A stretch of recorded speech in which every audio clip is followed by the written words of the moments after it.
Hello to you and what's up? This is Camden. I hope that you're having a great day right now. I had a really awesome time today and just a spectacular week. It was so extraordinary. It really, really was. And I really hope that you are enjoying yourself this summer in 2021. Get out there in the sunshine, fresh air, open landscapes and the gorgeous environments with some lovely people, or even by yourself, because that's what I've been doing ever since I came back here to America. And today's video is about meeting your true love teaching English abroad. That's right. So the TEFL love story.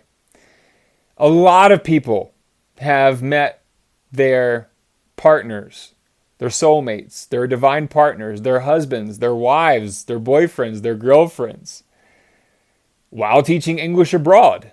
And what a great way to meet somebody. Because if you're the type that likes to travel, if you're the type that's interested in dating or meeting people from different cultures, people that speak different languages, then teaching English abroad is probably a great idea for you, number one.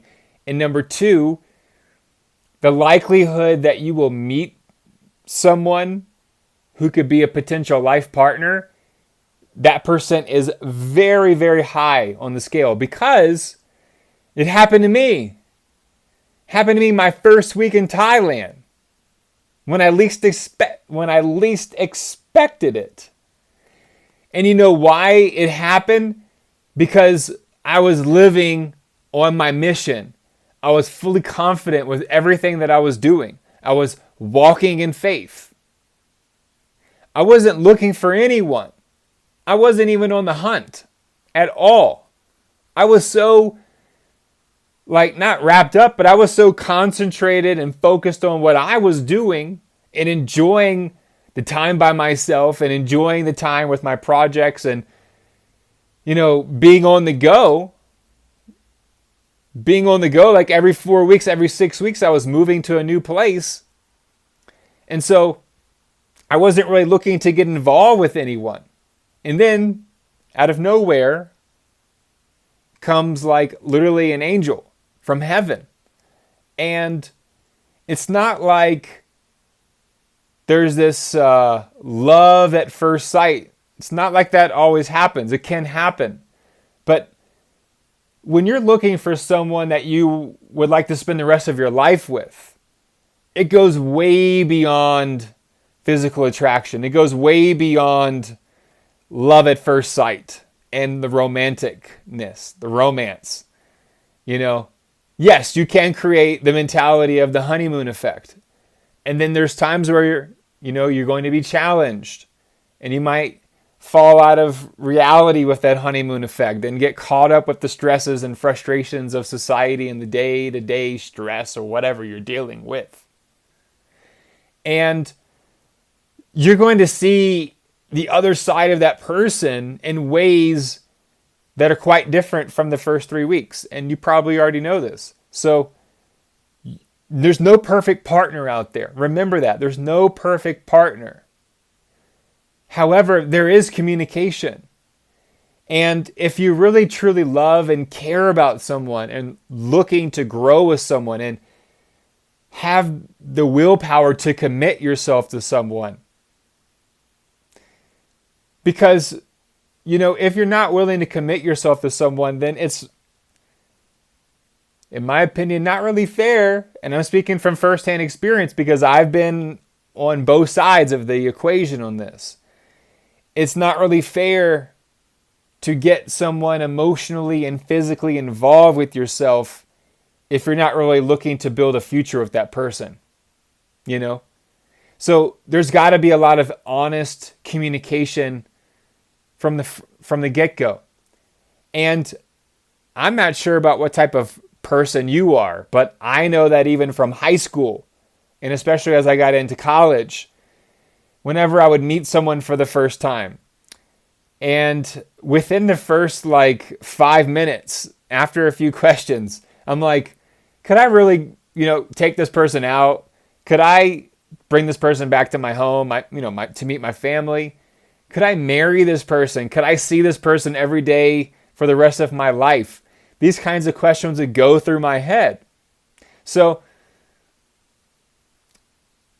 you've got to put on your bigger britches, and you've got to start asking these bigger questions about life, about yourself, and what you're looking for in a partner, and what you're willing to actually do for a partner. Because here goes again with the willingness to be committed, getting someone emotionally and physically involved. How much do you actually care about that person? We meet people at all different times in our lives. And sometimes things don't go as planned, as expected. And that's just the way it happens. And the sooner that we can accept it, give thanks to it, and then let go and detach and have the faith and confidence to move forward, we'll be much better on. Because there are some times where relationships just need a little bit of communication. And when you're dealing with a partner, a soulmate, your true love, that's from a different culture, from a very different upbringing, speaks a different language, put yourself in their shoes. Walk a mile in their flip-flops, In Thailand, it's always sandals and flip-flops unless you work for the government, So, excuse me there. Now, take a look at yourself in the mirror and ask yourself this question.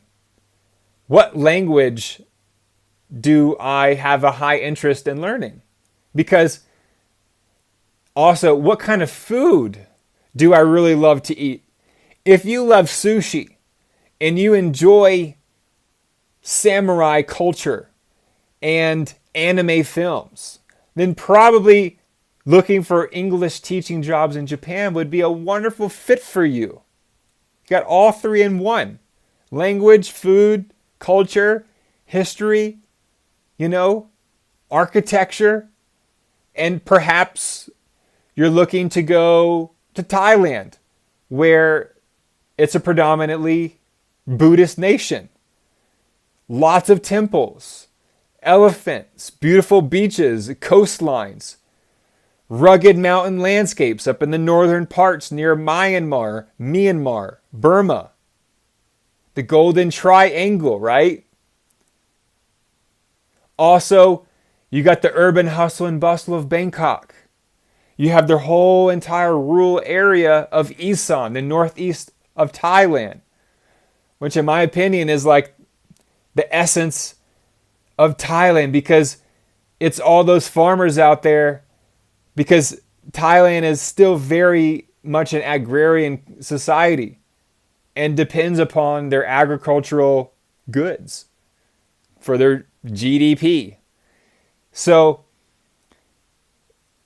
are you looking to be surrounded by people who are into Buddhism and into spicy food? Like, if you don't like the heat, if you can't take the heat and you don't like sweating and you don't like motorcycles and the vroom, vroom, stuff like that, and you don't like spicy food and you're not interested in going further than Sawadee Krap, then again, not only Thailand might not be a great option, but you got to really consider, what are you open to? What are you open to learning? What are you open to relearning and unlearning within yourself? Because going to Costa Rica was a wonderful experience. I had a great time and filled my life with unforgettable memories. Although there was on the other side this possibility of going to Southeast Asia. And it's not like it was just easy. But when I got to Southeast Asia, a whole new side of life opened up, because the culture, the traditions, the religions, Asia, the eastern part of the world, of the East and West, right? Okay, is so much different from the Western style of culture and society and communicating and dealing with relationships. And Thailand really straightened me out. And perhaps you going to a new country can straighten your life out, mentally, physically, and spiritually. And meeting that special someone can also help straighten you out, mentally, physically, spiritually. Because even though you're doing things that you love and you're happy and content with yourself and confident with your decisions, meeting that special somebody will be able to teach you a whole new side of life. And then in return, you have to increase your level of compassion, of empathy, and improve your means of communication, because now you have someone involved in your life. And that's a responsibility. And if you just walk away from it, that's going to be accumulated karma. So we've got to be very wise about our decisions when we are abroad. And I'm speaking from firsthand experience. And I made a lot of mistakes. But I learned from those mistakes. And now I can share those mistakes and be relevant to you with those mistakes, because we're all human. There's no perfect couple. There's no perfect relationship. There's no perfect human. We're all here doing the best we can with what we have and what we know. And our intention is to grow, to evolve, transform, and transmute from where we were yesterday. And we keep getting better and better and better. So that way, we invite the door, we open the door and invite someone better into our life. Because perhaps you've been in the situation where you had this amazing relationship and then it just fell apart. Someone broke your heart. I've had my heart broken too, okay? And it really is not easy to get over. And we're hanging on to this, and we want to text them. We want to call them, right? We're really feeling it. But when we can get over that experience, we don't have to forget it, because remember, every person is a teacher and everything is a lesson. So we use that relationship as a lesson, like something that we can avoid and be more mindful when we go into our next relationship, whenever that happens. And remember this, our subconscious mind will replay and remember what happened in our previous relationship, both the good, bad, and ugly. So be very careful about things that might trigger frustration, anger, jealousy, envy, okay? In the new relationship, because what we say to other people has consequences. And people have feelings, and feelings matter to other people, and feelings matter to us. Because how do you feel when you make someone else feel bad? It just brings the whole energy down, ugh, right? How does it feel when you make someone feel empowered? You bring encouragement into their reality through your tongue, through your word of mouth. Now there's a whole dynamic spark. There's a new essence to what you just said to that person, and now there's a new connection, rather than holding on and repeating what happened in the previous relationships.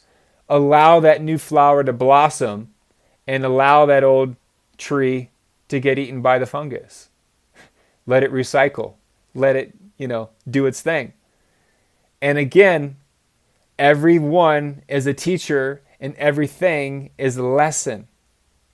So once you got yourself straightened out and you're on your journey teaching English abroad, you might meet someone online.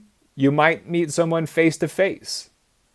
And I'm not here to tell you how to meet someone, because there's plenty of people that have met people online and gone on to stay with them as lifelong partners. And that's a beautiful thing. That's really magical to meet someone online like that.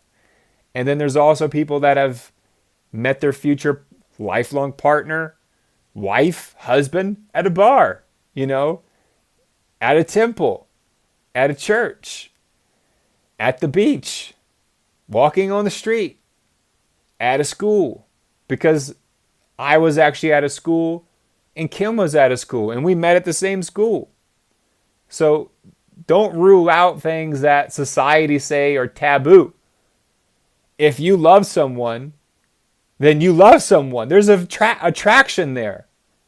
And you don't need to hold yourself back, because you never know where that relationship can go. And that's the beauty of finding people as you travel abroad, because you're going to meet people all over the place. But you've got to think about,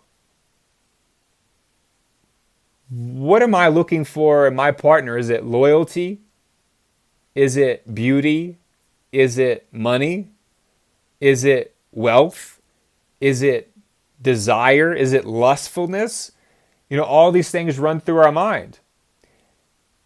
The most important ingredient to creating a lifelong relationship with your significant other is that it has to be like a friendship, like a best friend.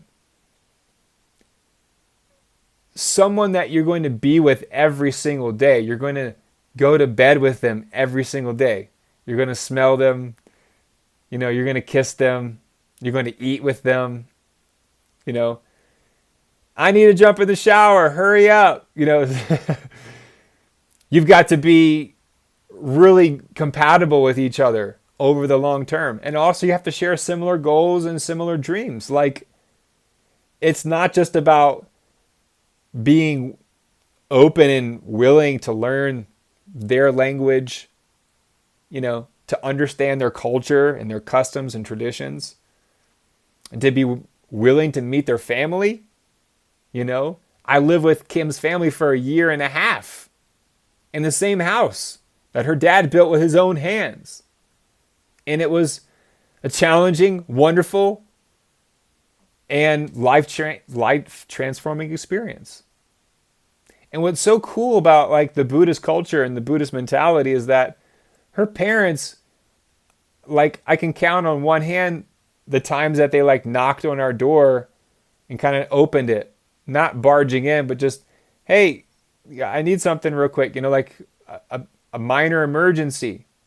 But other than that, gave me my space, gave Kim and I our space, didn't intrude at all.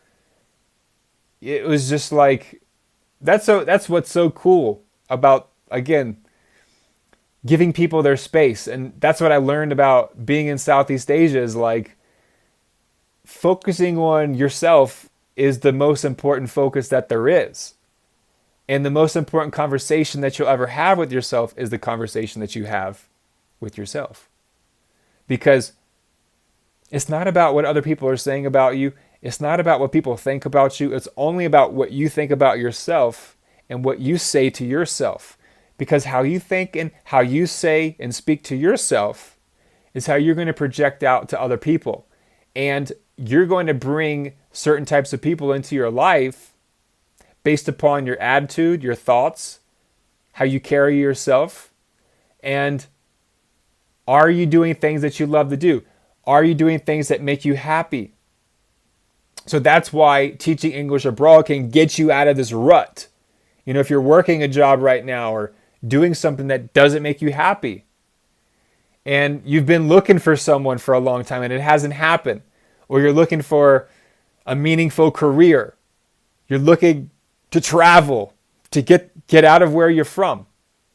Well, TEFL, again, is definitely the best opportunity, the best decision that you will ever make. Regardless if you go to a country and you don't like it, you had a terrible experience, you can always come back. And you can learn from that experience. And then on the flip side, You could get on that plane, and when you go into that new country, and you just in awe, indescribable, no words to express yourself. You just, in like la la land, right? In a good way, in a positive way, optimistic. And also, what's so great about teaching is the rewarding experience. And when you have a partner to be there for you, you can share that happiness. And right now, even though Kim is not with me, I again have to go on the journey within. And I have to be happy with myself. And so there's going to be times in your life where you will be with someone and then you won't be with someone. And it all comes back to when there's that quiet time with yourself, when there's nobody around, and you got to shut off the mobile device, and you got to or turn off the TV or whatever's distracting you. Get it quiet. Start meditating more. This is beyond just finding your true love, because it's always about finding yourself. Because when you find yourself, the true love is always right there. And when you're not in true love with yourself, then how can you be in true love with someone else? And when you're in turmoil with yourself, then how is that communication going to project in the tone, and the sound wave, and the frequency, and the vibration to that other person? Be more mindful, as I have to remind myself every time that I'm speaking to Kim. Hey, am I in the right place to talk to her right now? Am I at peace with myself? Should I talk to her inside, or should I go outside and,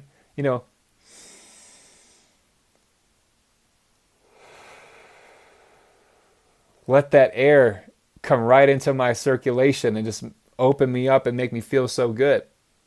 And then, now it's time to talk to that special someone. So put yourself into a special mind state when you're going out there and doing your TEFL job, your TEFL position, your teaching, building up your teaching career. And don't wait on things. If you really want to go travel and teach, then go do it. Where there is a will, there is a way. If it's got to be, it's up to me. Don't wait on other people. Make it happen yourself. When you have that intuitive feeling, when you have that hunch, you got to roll with it, ladies and gentlemen. If you don't, you're really going to miss out on something. And you'll realize that it's not so much like worry, desperation, that moment of clarity, that insightful moment, that idea that you have to write that message, to write that email, to write down that idea, to take that picture, to make that video, to boost your resume, to send out that application. That's the moment to make it happen. You got to go for it. You got to strike when the iron's hot. Use that momentum and advance yourself every single day. And eventually you will meet that special somebody. Because I had been in 2 serious relationships in my life. And I thought that each time, how am I going to meet someone better than that? And God has a mysterious way of working everything out. So don't worry. There's no need to fret. Take a nice deep breath. Start with some self-love and some self-care. And that'll attract more love and more care into your life and that special someone. And then you'll be in a vibrational match for that special somebody. And remember, if you have any questions, let me know in the comment section. I appreciate all of you out there. So much love, so much positive energy I'd love to send you right now. And if you need some extra connection, or you want to connect further with me, you can email me. I provide my email in the description. And go out there and create a wonderful day for yourself. Thank you all so much. Peace. Much love.